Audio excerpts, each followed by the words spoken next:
Hey everyone, I want to talk about health-related tips and tricks that kind of a lot of people fall into. Why you have to be really careful with how you're exposing yourself to a lot of these proclaimed gurus on social media who are really setting yourself up for this compulsive tracking system, whether it's nutrition, exercise, health tactics on longevity, sleep, cold baths, etc.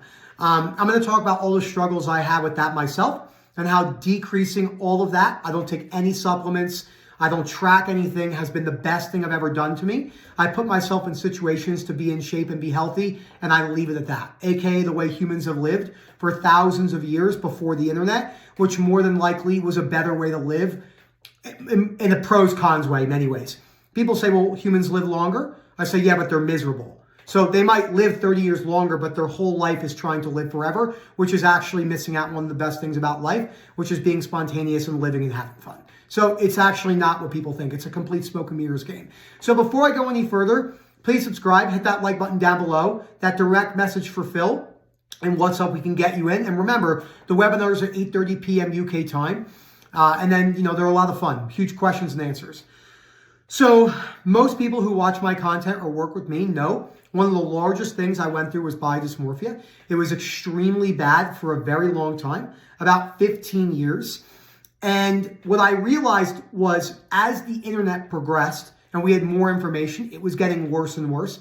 A lot of it was subconscious, even when it became extremely conscious through the latching mechanisms of body dysmorphia and OCD, which, by the way, OCD, PTSD, BDD, GAD, and panic disorder are all handled the same way.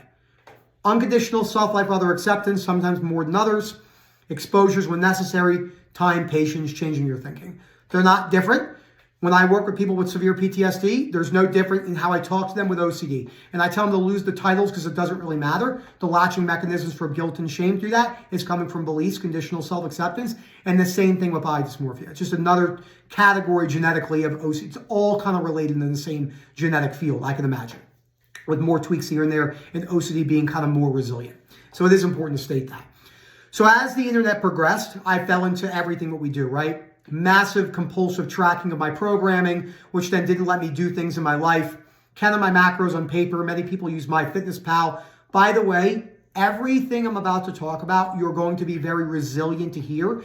That should be a good tail sign telling you that, okay, I'm really aggravated about this right now. Why is that? Because if someone told me right now that I was fat and ugly, it wouldn't produce an emotional response. But if I called you fat and ugly and your weeks are lift, like your workout lifts are weak and you're not really strong, if you're feeling a strong emotional reaction, that's a tail sign blueprint into you're holding a belief system that's getting you into trouble. This is exactly how I live my life. So let's talk about some basics, okay? Cold plunges, dietary hacks, biohacks, all this stuff, they don't change your life in the way you do.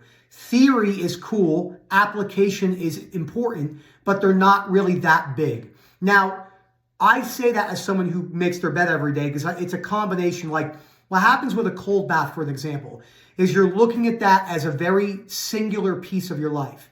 If you're just taking cold baths and the rest of your life is shit, you really are kind of not living a very good, higher frustration tolerance, stoic, changing belief lives, in my opinion. Now, if you're working long hours, this is just an example. I'm not saying this is the pinnacle of anything. You're working long hours, doing ice baths, going to the gym, eating healthy. A lot of those habits start to bleed together. The walls start to have leaks, and they all become one giant room filled with water of a good life structure. That's not what most people do. I can tell you what's a really common thing that people do today that produces extreme low frustration tolerance. They track their workout in their programs. They don't work hard outside of that because they're waiting to count their calories and go to the gym. They're playing video games all day. They are in and out of relationships. They have anger issues. They compulsively watch porn, and they occasionally use drugs. That categorizes hundreds of millions of people. And that is very unfortunate, but the reality of life. Now, when you're consistent with the gym, there is literally almost zero correlation to your ability to problem solve and be a good worker. I hear that a lot. Well, that person's in really good shape. That means I know for a fact that they'll be good in other areas. That's not true. I work out in a very serious bodybuilding gym. Some of the most lowest frustration tolerance belief systems I've ever seen are in that gym. Asking people I become friends with, let's go for a hike, word for word. Can't do that, can't lose the gains, no way, I don't do cardio. I know if that's your belief, the rest of your life is fucked.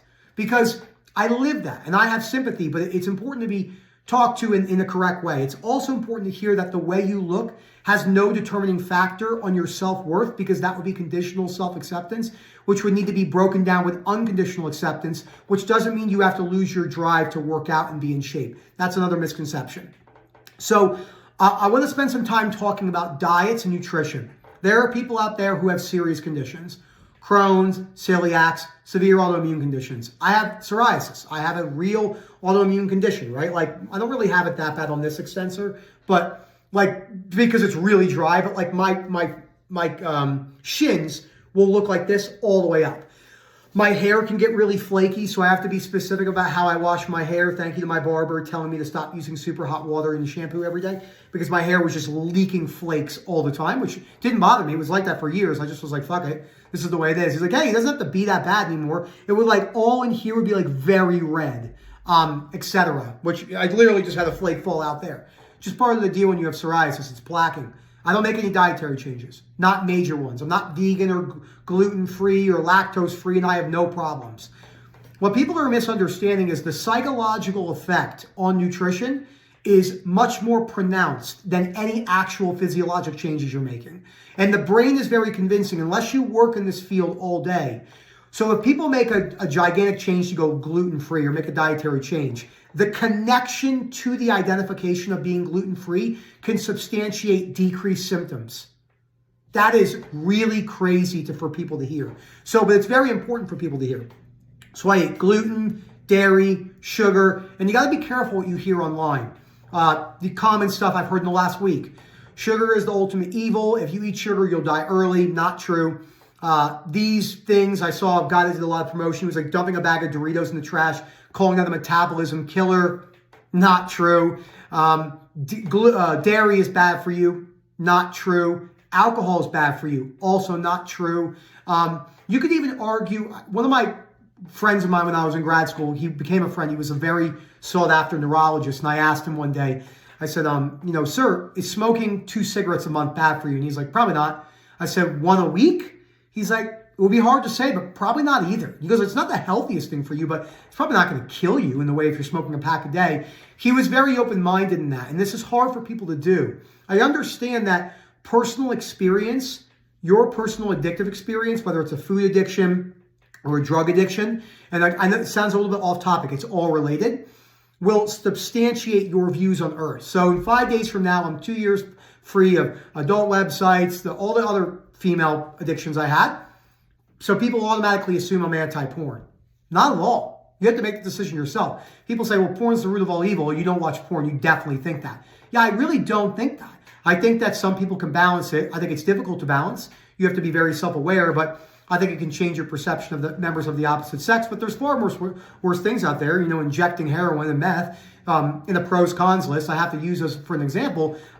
That's the biggest problem. When people get sober from, say, binge eating, or if they say they have a sugar addiction, which I don't even think is really real, you have just a compulsive problem with not being able to wear urges. I know because I have lived that life and come out the other side. And I treated it aspects of an addiction, but we just label things as like phone addiction, sugar addiction, sexting addiction, like blah, blah, blah.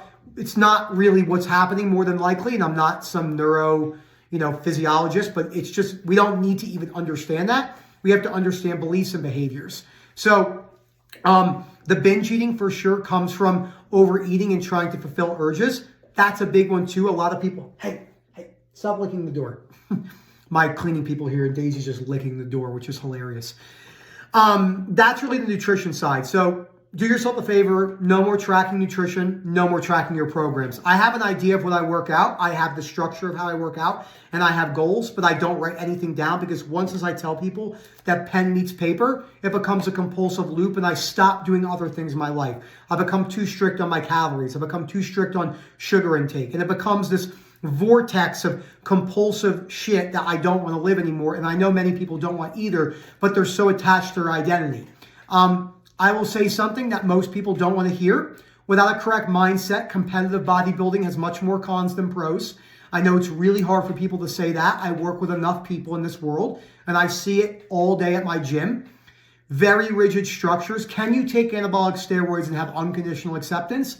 I'm sure you could, but without the proper knowledge of unconditional self-acceptance is hard. Like, I can enjoy the way I look in the gym with a pump. I can enjoy the way I look when I'm leaner, knowing that that is a complete detachment from my life, and that can change at any moment. That is not how the fitness industry looks at it. It's purely conditional. Now, health tactics, I want to spend some time. Cold plunges don't change your life the way people think. It's really hard for people to hear. I'm not saying there's not benefits. I know plenty of people who do cold plunges, terrible relationship skills, bad with money, everything. It's just not with social media. And I will name drop a little bit. Joe Rogan, I'm sure he's a great individual, seems really funny. That's where a lot of people are watching. Joe Rogan's podcast is like the TV of 2024. There's a lot of mindless conversation, which is great. I love a mindless conversation, but it's not really philosophical or deep, and that's not the end of the world, but it's very easy to get trapped in that. So the cold plunges don't change your life forever. Fasting does not change your life forever in the way that people have. Just because someone fasted and then they were cured of cancer doesn't mean it's the cure for cancer. I usually don't drop these terms anymore, but, I'm not even going to, but, correlation does not mean causation. It's just the reality. It's hard for people to see that, even when the statistics are very high. So you have to be very, very careful with the way you're using these things. When I ask people why they don't fast, you could tell the fear. Moment said something that was really, really great. He's like, people that tend to watch a lot of, and I've read all of Peterson's books. I think he's amazing. If you ever found this Peterson, you are a great influence to me in my life in many ways. But a lot of people who watch a lot of Peterson, or a lot of people that watch a lot of Joe Rogan and those types and the Huberman types, tend to have really bad belief systems, and they're very black and white. I'm going to let Daisy out real quick. Okay, go ahead. Yep. You can stay there. So they can't make up their mind. They go back, they go forward, they go back, they go forth. So, and it's not because either all of them give very bad information. Huberman's as close to as being a hypochondriac as you could see, but that's because of the way the neuro system teaches us in school. I took a lot of grad school classes in neurology, and it scares the shit out of you. So it's easy to fall into that, like, this is what you need to do. You have to talk in these really high terms all the time. There's someone I really admire in the gold and silver space named Mike Maloney that says, if you can't take a complex topic and explain it to a 3-year-old, you probably don't know it as good as you do. And I have used that topic my whole life. That's why I use so many analogies and examples on my coaching calls. I'm perfectly happy and fine with not having the perfection in my health that people are looking for, and I don't need to live forever. My life is very temporary. My life is not any more important than any of you watching this. I'm just another human out of the 8 billion on this planet, even if I was to cure cancer. It doesn't make me any better than any of you. I know this. This is a very deep subject for me because I struggled with conditional self-acceptance for my entire life, and I had so many compulsions based around all these things that held me back. So you have to be very careful with the health tactics. I want to end with supplements. I don't take any. I'm not saying supplements are inherently bad for you. I just don't see a point. Every once in a while, I'll take a melatonin like once or twice a month, but it's more of like a habit that I do sometimes. I'm not even thinking consciously about it. I stopped taking all creatine monohydrate because I was traveling with it. I would like go to Miami, or I would go to Texas or somewhere, and I would bring it with me. And I'm like, oh, I don't want to rely on this anymore. I don't need it. Okay, and then when I dumped that in the trash like 6 or 7 months ago, I felt a spike of anxiety while I did that, which I was not a complete correlating factor, but this probably shows me I have a belief. I don't treat my whole life like that, because you could apply these principles to, like, well, why not exercise? You don't need to exercise. I weigh pro, cons, and everything. When I weigh pros and cons against supplements, I found much more cons than pros from a psychological perspective of compulsiveness and avoidance of other things. So just be careful. I'm not saying, and again, I'm not really, it's important to drop these names at times because this is what most people are watching when they come in who have health OCD and health anxiety. When I ask people, do they look like very balanced, rational people to where they could go out and have a pizza and a beer with you and not be overthinking it? And the answer is no. Not because you're better than them. It's just because of the behavioral aspect that's instilling belief systems. So I hope you guys enjoyed this video. Let me know what you think.